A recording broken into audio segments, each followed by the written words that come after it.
Riveting content. Empowering your life. Welcome to the Sphere. This episode is sponsored by Houston Housewives of Finance. For more information on increasing your cash flow, becoming your own money manager, and to schedule your complimentary personal finance strategy, contact the Houston Housewives of Finance today at 1-844-700-4463. The Sphere Network. Looking to advertise? Join the Sphere's vast demographic reach of thousands of people all over the world. Send an email today at advertise@thesphere.tv or call us at area code 832-772-7789. Elite Dental Wellness. At Elite Dental Wellness, Dr. Ashandra Baptiste understands that one of the biggest obstacles is dental fear. The vision at Elite Dental Wellness is to ensure every patient is treated with respect, ultimate care, patience, and love. Call us today to make an appointment at area code 713-789-8680.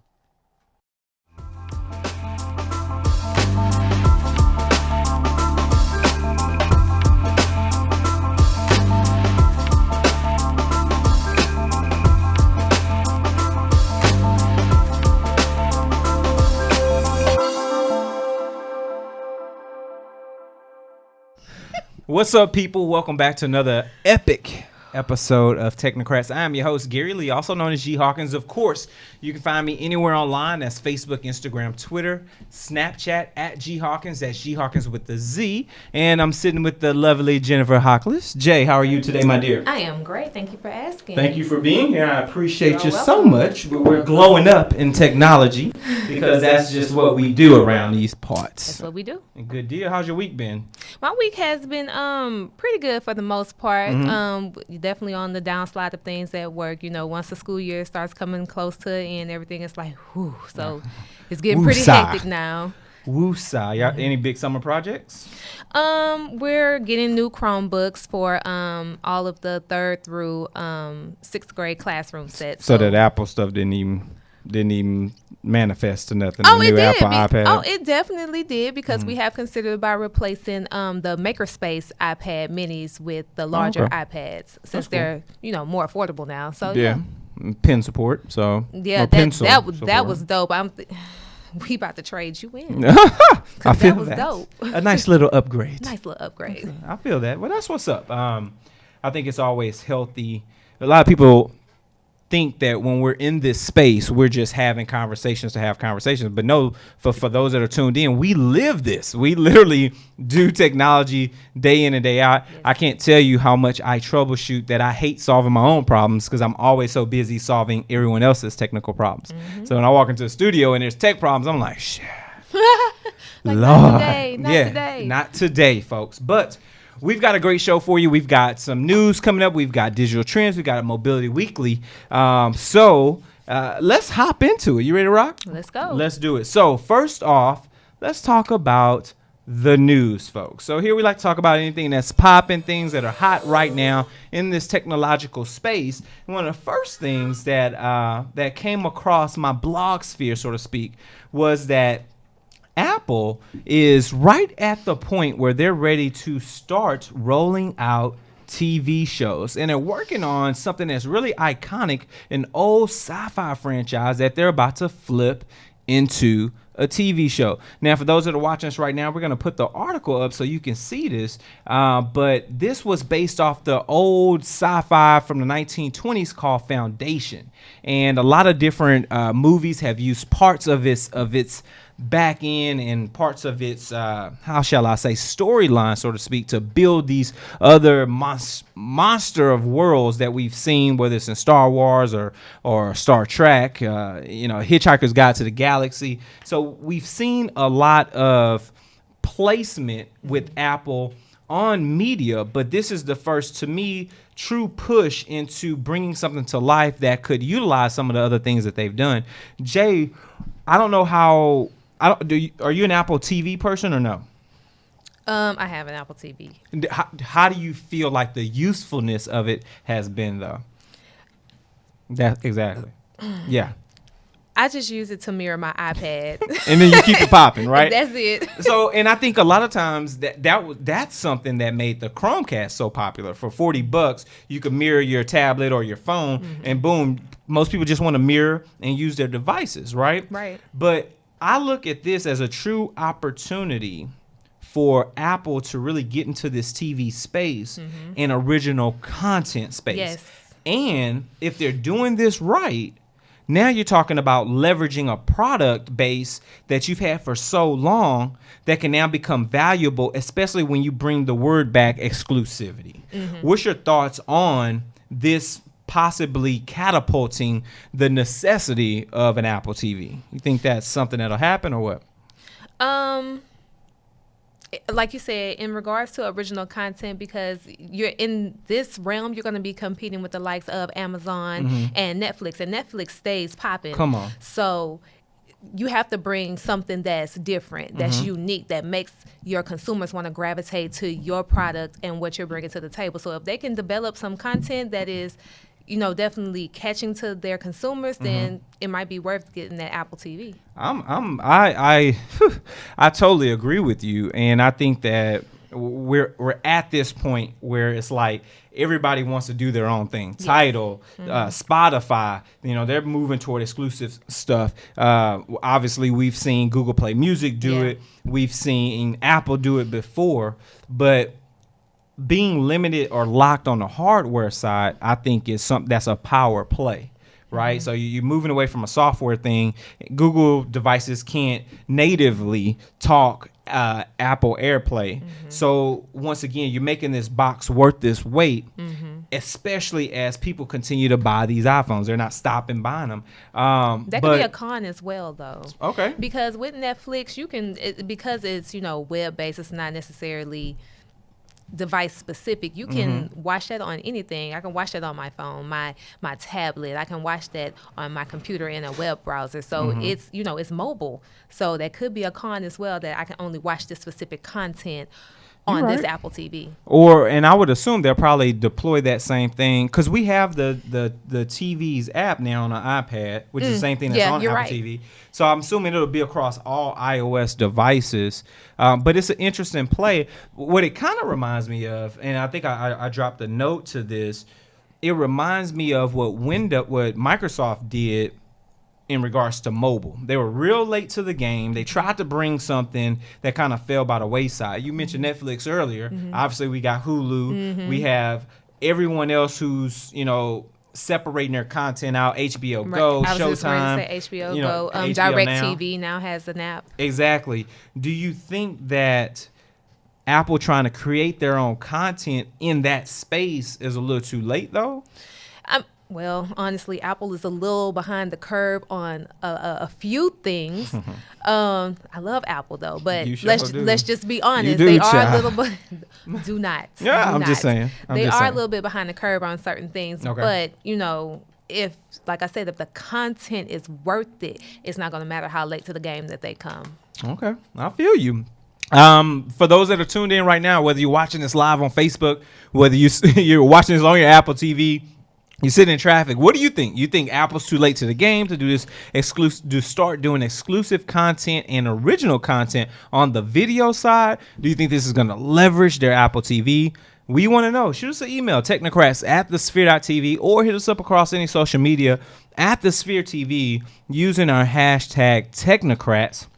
Staying within our news, it looks like something's popping over at Google, though. Hopping over on the pond. Looks like Google's trying to get so fresh and so clean. You know what? I should have queued up the music. You should have. I didn't think about it. Google's getting fresh and clean with the Gmail overhaul. Jay, what's going on with this? So what Gmail is what Google is looking to roll out with Gmail is they're looking to give it a couple of, trying to spiff it up a little bit with, some features that'll make it, I guess, more inviting to use, or more user-friendly, so to speak. So some of the features that they want to incorporate are the ability to snooze emails, and you choose when you want that email to reappear. Like that email is not important right now. Let me snooze you, and you come back at this time. You have an Android, right? Do you have Gmail on your Android? So you know about I the use smart inbox, reply. but yeah. So you know about the smart Oh, yeah. reply. So like if somebody says, "Hey, do you want to meet up for lunch at 5?" Google gives you these smart reply options so that you don't have to literally type it out. You can say, "Yes, sure," and boom, tap that, it's gone. So they're gonna bring that to the web version of Gmail. They're also going to hopefully bring access to other G Suite apps like Calendar within Natively. Gmail, which I think would be a huge plus, because I know personally that some teachers at my job hate to use or won't use the calendar simply because it's not embedded into Gmail, and they're real used to using like Microsoft Outlook. Well, and when you said that, that's exactly what I was thinking. Like I love using Outlook because Outlook shows me obviously my mail, and then boom, right over in the top corner, I see my calendar. I'll have it up. I can see entries, what's coming up next, all in one location. Versus me, I mean, obviously calendar's built into Outlook, but I don't necessarily have to switch. I've got a quick glance at what I need. I think that that's an impressive move. Yes. However, if I was playing, let's see. If I was playing poker, I don't know anything about poker. Pick another game. No Texas Hold'em, nothing? No, pick another game. Okay, oh Jesus. What you play? Uno? Oh, What you Uno. play? Everybody plays you Uno. play Let's do Uno. Okay, I was gonna go pinochle or something. I didn't know how far back I need to go with you. How old? Okay, Never mind. Go you ahead. tried it. Ooh, this is one of those shows, folks. This is what it is. All right, so what I'm thinking, if I can up the ante, draw 4 on that thing, right? And I may double them up depending on who you're playing with. We might be able to stack some things. I would say that they're still gonna have some issues with things like Slack, with things like Discord, with things that allow you to have instant communication, but have bundled in email-like features. Because think about how easy it is to text someone versus email somebody. I could imagine if somebody could bypass the help desk and just text their IT technician, they ain't never sending an email over to the help desk, because it's too easy to open up text message, send a message, and assume that message has been delivered versus where did it land in their inbox of messages. So to me, when I think of email, if it was more Slack-like, more instant message-like, even using the same email address, but that direct communication, and can still attachments, can still calendar invites, can still do everything else, but more direct, that's how you take email to the next level, which really may mean getting rid of email. So from the web version of Gmail, they do have that capability. Really? Google Hangouts is one of those. Hangouts, yeah. Google Yeah. Hangouts is embedded inside of Gmail. So there is that instant, response system there, just from the web version. Now, if they can bring that over to the Gmail app, then that may be a huger plus. Is huger a word? No, I don't think so. But we're gonna roll with it. We're gonna roll with that today, though. Speaking of rolling with things, this particular portion of the show is sponsored by Houston Housewives of Finance. So, did you know that only 4 states in the United States offer financial education? 33% or more than 77 millions of Americans don't pay their bills on time. 39% of Americans carry credit card debt from month to month.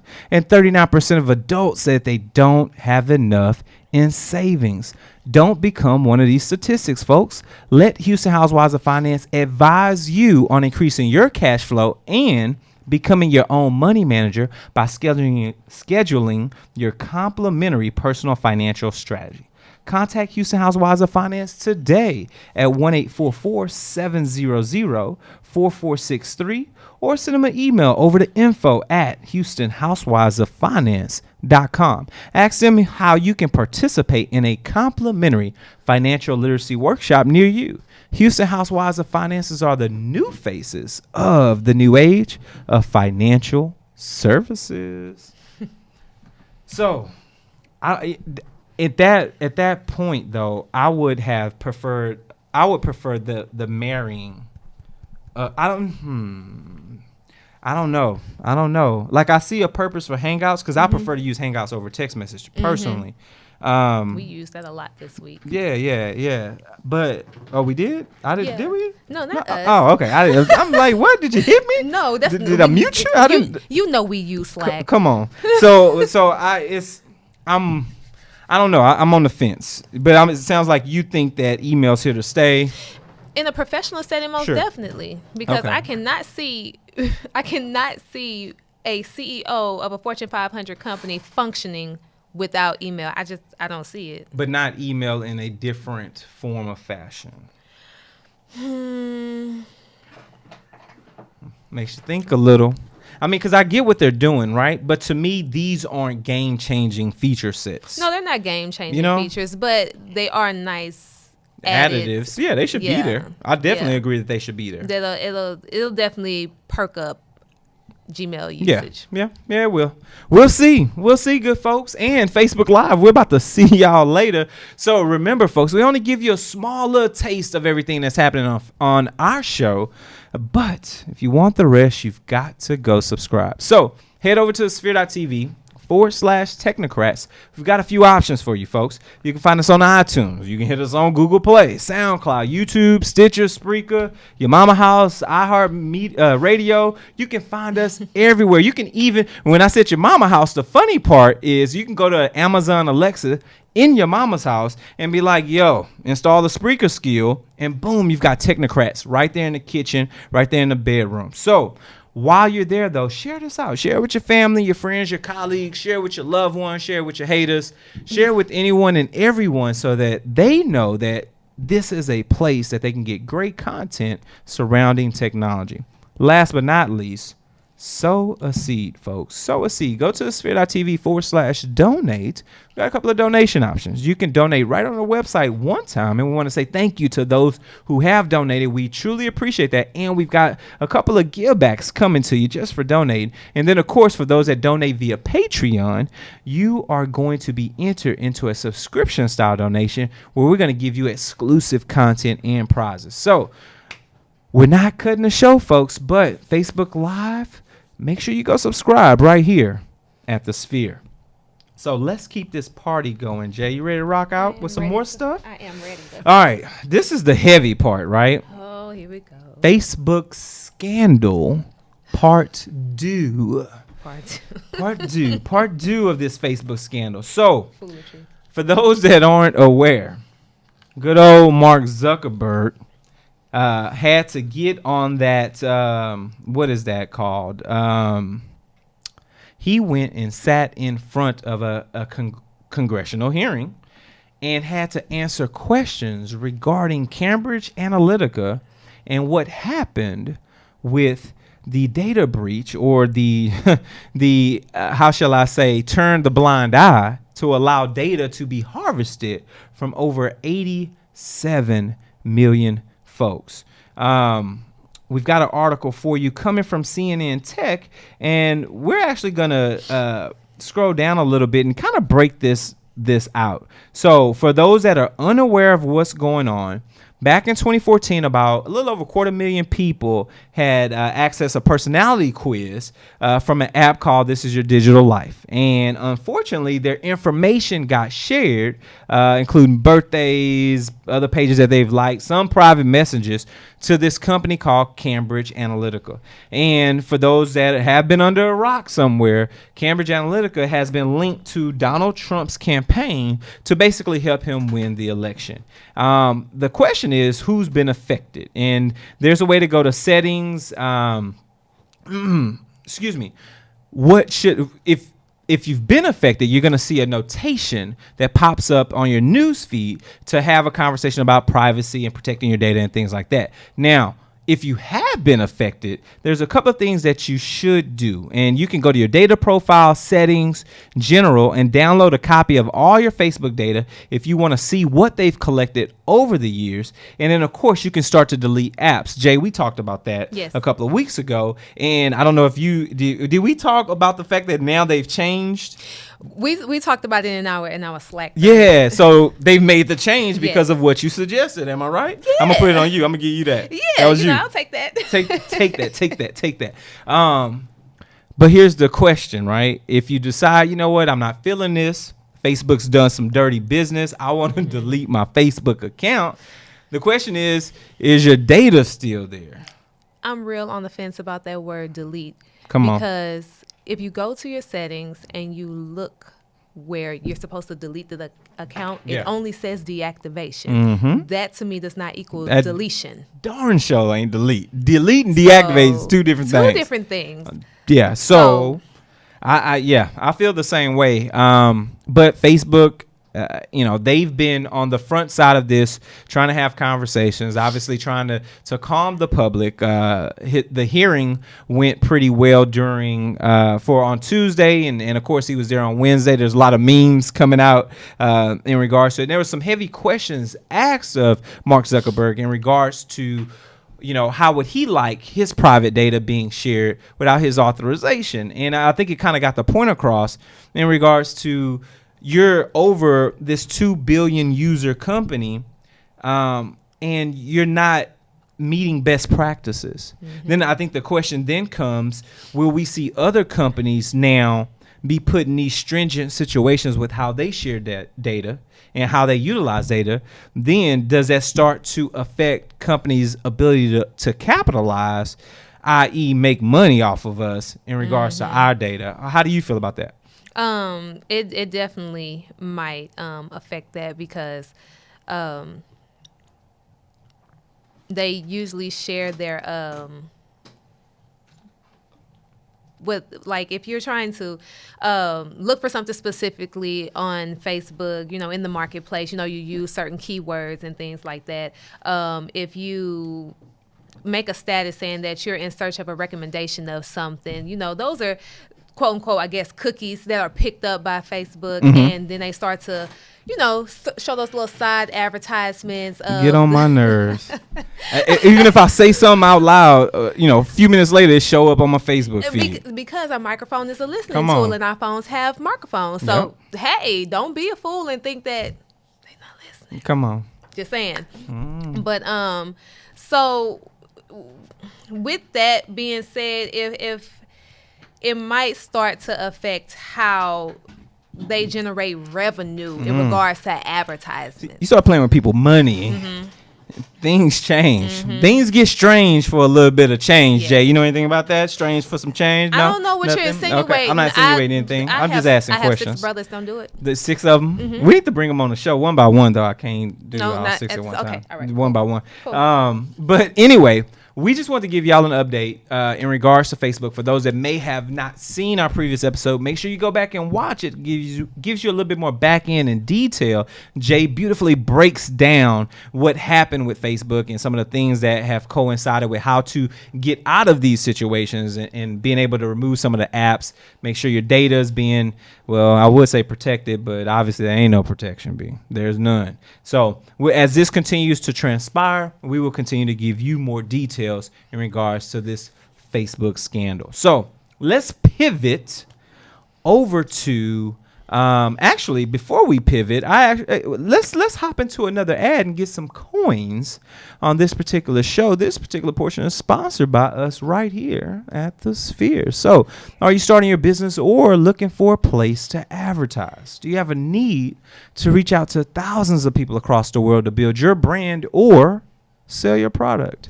If so, get your product placement and advertising needs handled right here at the Sphere. We offer a wide variety of content delivery platforms, including iTunes, Google Play, SoundCloud, YouTube, and Stitcher. Plus, we have a vast demographic reach within the United States, as well as modern countries across the globe. Our enriched content and inspiring dialogue, coupled with your strategic ad, is surely to hit the mark every time.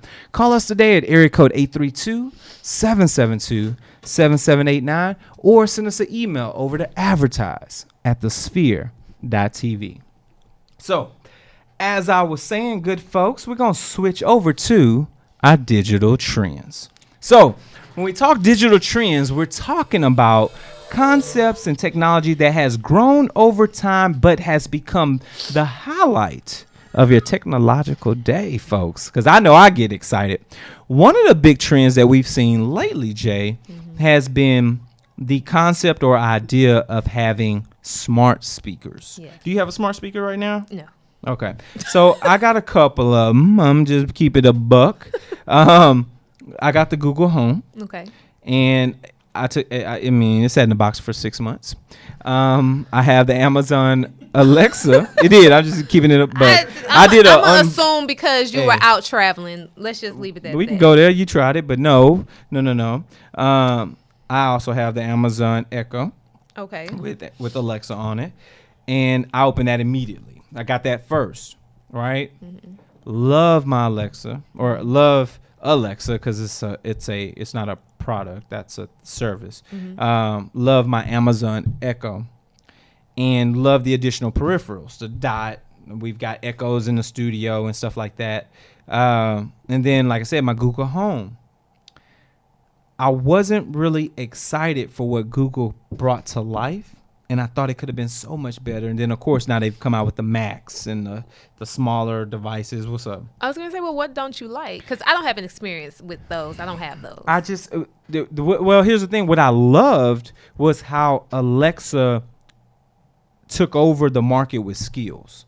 So in being the first out, you know, everyone ran to it, built skills and applications that worked with it. And so it became tied to everything I use, whether it was my email accounts, whether it was my calendars, my lights in the home, music. It's tied to everything. So it functions. And so that's why the Google Home stayed in the box so long. Even though I'm an Android user, even though I have Chromecast around the house, I keep a Chromecast in my backpack. Like, I always have Google products, but they weren't first to market. And so a lot of times you miss some opportunities when that happens. And now it looks like Facebook wants to hop into this smart speaker product realm. So let's dive deep into this, Jay. What's going on with Facebook, and is this a prototype of their new speaker? Okay, so their speaker is going to be called Portal. Interesting. Yeah, marinate on that name. Yeah. So basically it's going to be this device that has a 15-inch screen with a forward-facing camera that they're going to use for facial recognition, and of course it's going to have microphones for voice control. So the facial recognition will allow people to log into their Facebook accounts and therefore use the video chat features that come with it and so forth. Ironically enough, the department, this top secret department at Facebook that is developing this portal, the department is called Building 8, and they are also supposedly working on some mind reading technology. I just wanted to throw that out there. So maybe we could circle back to that. Facebook. Put a pin there. Facebook. But they won't pitch it in a way as it's a smart assistant, but rather it's just a way to stay connected to their family and friends. Sure. But my thing with it is, aside from the voice control, the video chat feature, how different is that from Uvu, from Skype, from Google Hangouts? Like, what is going to make this product stand out? Well, service versus tangible hardware, right? So Facebook has a hardware division. For those that obviously know, it's Oculus, right? They handle all their virtual reality. Facebook saying, okay, we can't wait for this to, matriculate into whatever it's going to be, or transition into whatever it's going to become. Let's attack the 2D space, and we've got 2 billion people that are potential clients or potential product owners. Even if 1% buy this, from 2 billion, we're talking 2 million people putting their hands on this product. 2 million folks now leveraging Facebook Messenger from the video chat perspective that's a monkey wrench into Skype. That's a monkey wrench into Google Hangouts on Air. That changes the game. Especially then you tie that into Instagram, and now this is my This could become something interesting. I don't want to dive too deep and speculate, but I think there's some opportunity if it's launched properly. The question is, will people trust it with now this microphone listening, but now the camera's watching me and it's Facebook. And we've already got a privacy problem. I'm glad you said that. That's my hang up. That's why I've deemed it necessary to point out that mind reading thing. Like Facebook, I love you dearly. I wish you stayed to, exclusivity where you only allow college students to use it. It was popping back then, but what year was that? I think 2005. Okay. That's when you was in college? Yeah, that's when I was in college. Are you trying to look? I'm just asking questions. I'm just saying, keep it rolling. You good? Okay. But you hit it on the head. Like, I think with the scandal that's going on right now, and with all these other different things that's popping up with Facebook, it's I don't know that it's gonna be profitable for them to launch it anytime soon. Simply because who's gonna want the microphone in their home or the camera? Well, I would say this: there's an opportunity, and there's an opportunity. I think there's a lot of people who are looking. There's a culture of people who love simplicity. Apple has, their profit margins show that to be true. If you can provide one button on a device that gives me access and everything is simple, whatever. Facebook, talking to a screen, ready to go. I don't know, Jay. I don't know. I'm not sold yet. I'm not sold yet. I'm on the fence. I think we're gonna have some privacy problems. Obviously. I think that this would be Facebook's first dab into hardware that's Facebook branded outside of Oculus. We'll see what happens. Let us know what you all think. Shoot us an email, technocrats@thesphere.tv. Would you put this Facebook speaker, not really a speaker, but more like a video conferencing device in your home to have conversations with family, friends? That was a smart like spin. You like that? Mark needs to hire you on his marketing team. Zuck. Hit your boy. That was a nice spin. Boy. That was a nice spin. Yes, man. Intern, put up my social media info so Mark Zuckerberg can know how to reach me. Mark, hit me up at G Hawkins. That's G Hawkins with the Z across all social media platforms, okay? We're going to make that work. Okay. So now it is time to dive into one of our advertisements. And this portion of the show is sponsored by Elite Dental Wellness. At Elite Dental Wellness, our vision is to create a welcoming practice that will offer exceptional dental care and a lifetime of dental wellness. We are committed to the finest possible oral care and the overall health and well-being of our patients. Elite Dental Wellness is built upon a foundation of integrity, expertise, and service. Through our commitment to modern dentistry, continuing education, and friendly atmosphere, we strive to make our patients feel that they are a part of our family. Dentistry can be scary, daunting, and uncomfortable. Dr. Batiste and her team work tirelessly to ensure your comfort. Make your appointment today with Dr. Ashandra Batiste at Elite Dental Wellness by calling 713-789-8680. There it is, folks. And if you say the Sphere, you get 10% off your dental services, and that could be quite the amount of money depending on what treatments you're getting. And that was a great ad, great read. Thank you. You got the great smile to showcase it. I see you. Is that Invisalign? What I got reading awards when I was in elementary. But no, these are my retainers. I had braces. Me too. I got great awards as well. All right. We're going to do that. Last but not least, folks, we're going to transition over to our Mobility Weekly. So, Mobility Weekly, we're talking the hardware in your hand. If it's mobile, folks, it's here.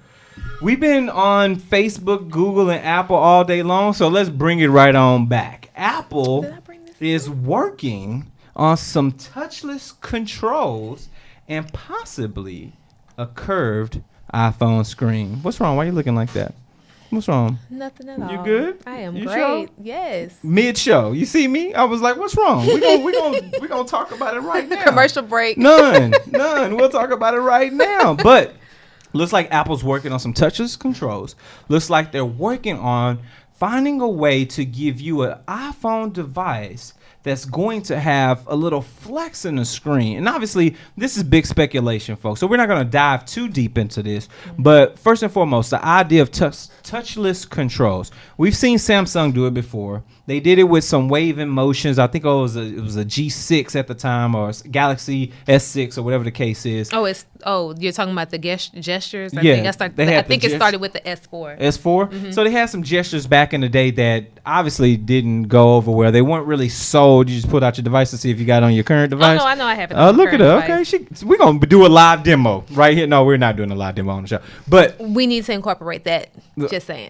there it is. So Samsung tried it, failed. And not that it didn't work, but it wasn't wildly popular, right? We've seen some other people talk about the idea of gesture control using sensors, using motion. But Apple's thinking about doing it from below the glass. They're thinking about baking this right into technology that's inside the glass, and then being able to give us some precision accuracy based on how far your hand is away from the screen and give you different gestures from a distance perspective. Now, this may sound very similar to those who were into the 3D touch. Am I right? So when you correct. move to an iPhone, and depending on how much force, was it 3D touch or force touch or something? 3D touch. 3D touch. So how much force you put into a touch onto your screen would give you different results. So something very similar to that, which I think is good, which could turn out to be great over time, especially with the fact that Apple's introducing it. And what I mean by that, Jay, and I want to throw this to you, is it seems like things that other companies introduce, like facial recognition, Samsung did it, Google did it.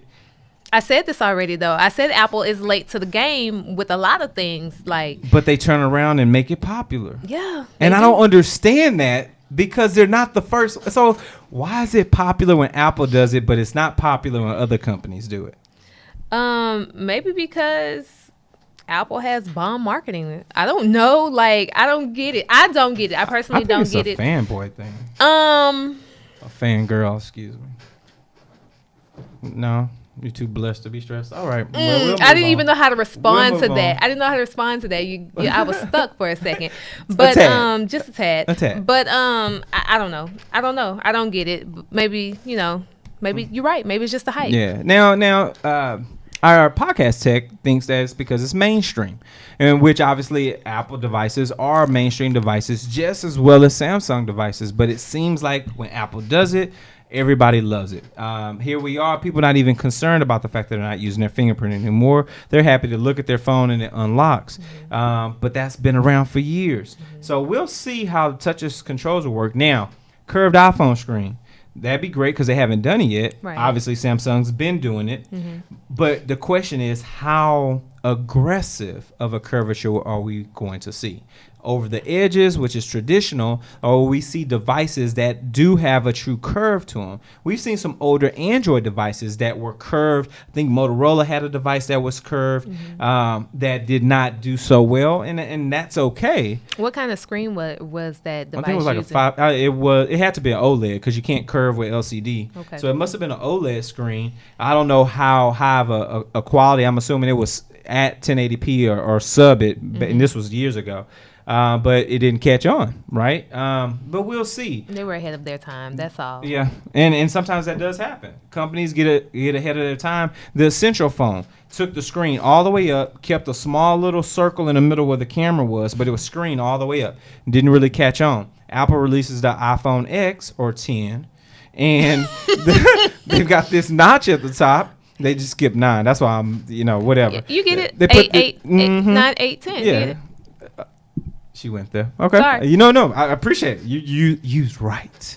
But they put the little flat tire at the top, and now other companies are now copying it. So it's like Apple does this, cool. That's all I'm saying. It's a little frustrating. I feel some type of way. I'm an Android user. I was going to say, you sound like an Apple hater. I'm not an Apple hater. I've had Do every you have iPhone up until the iPhone 5. Yes, that's where I stopped. Then I need you to experience. There's reasons, though. Why. There's reasons. We don't have to delve into that at a later time. Okay, later time. So, that's about it, folks. We're going to make one final note about Fortnite. For those that are tuned in right now, and you're gamers, we don't necessarily have a gamer segment, but we are coming with a gamer show. It's going to be later in the fall, going into the winter, called Gamers Want It. So we're gonna be doing some live game streaming. It's gonna be crazy in here for that show. It's gonna be not safe for work.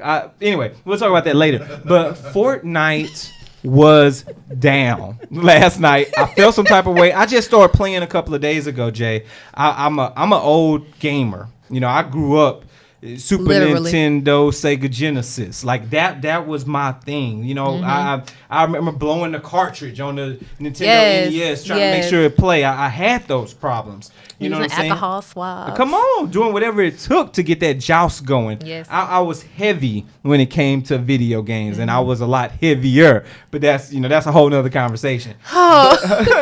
I'm just saying. But fast forward today, Fortnite, PUBG, some of the biggest games that are making waves. People are constantly having conversations around, but it was down. Servers were down. I'm literally trying to play, release some stress. Like, this is what I want to do. It's midnight. I can't play Fortnite. So I got to watch other people play clips of old games and rate them, and and I couldn't even stop watching. I'm watching for another hour, and I'm like, damn, will the servers come back up? They just not coming back up. I felt some type of way. Jay, how'd you feel about it? Well, I don't play Fortnite.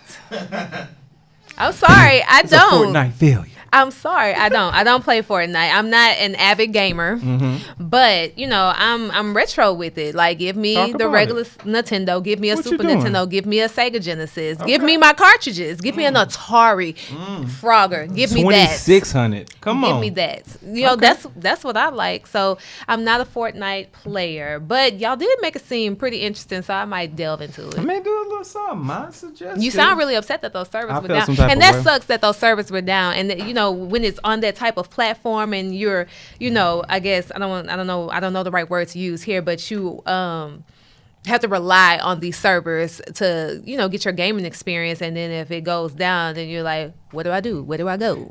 And here's the funny part, right? And I'm gonna take it to a whole nother level. I wonder how much money was lost during this outage. And what I mean by that is, and we've talked about it a little bit past episode. For those that are tuned in, you're sitting in your car right now and you're listening to this. We've had conversations about the monetization of video game. Esports is a $1 billion industry. There are kids getting scholarships to go to colleges for playing video games. There are kids making millions of dollars because they're part of a league. They're literally just raking in dollars left and right for playing video games. When our parents used to tell us that we were wasting our time, people have turned this into a viable income and retirement dollars. Like, this is real money. There were people last night who were not getting their donations because they're not playing. They were not able to compete because they're not playing. Money was lost yesterday. I would love to get an idea, and it may be something we have to look up to see how much money was lost during the Fortnite outages, because that would be pretty interesting. And it's something we don't really correlate the two all the time, but we should now. We should. So, I agree. But that's it, good folks. That's Technocrats. This is what we do here. it. We give you the ins and outs of technology to empower the digital youth. I am your host, Gary Lee, also known as G Hawkins. You can find me anywhere online: Facebook, Instagram, Twitter, Snappity, chatting at G Hawkins. That's G Hawkins with the Z. Jay, where can the good people reach you at? You can reach me at Twitter. I went ahead and switched it up since you talked about my email. Hotmailing it. All right. Oh my goodness. Cool Okay, mail. so you can reach me at Twitter, and my Twitter handle is JH85Tech. At coolmail.com. Sorry. The shade. Too blessed to be stressed. Don't Too- worry about me. too- Don't worry about me. You're too blessed. You're too blessed. Thank Good you. folks. This has been another great episode of Technocrats. We will see you all next time. Take care.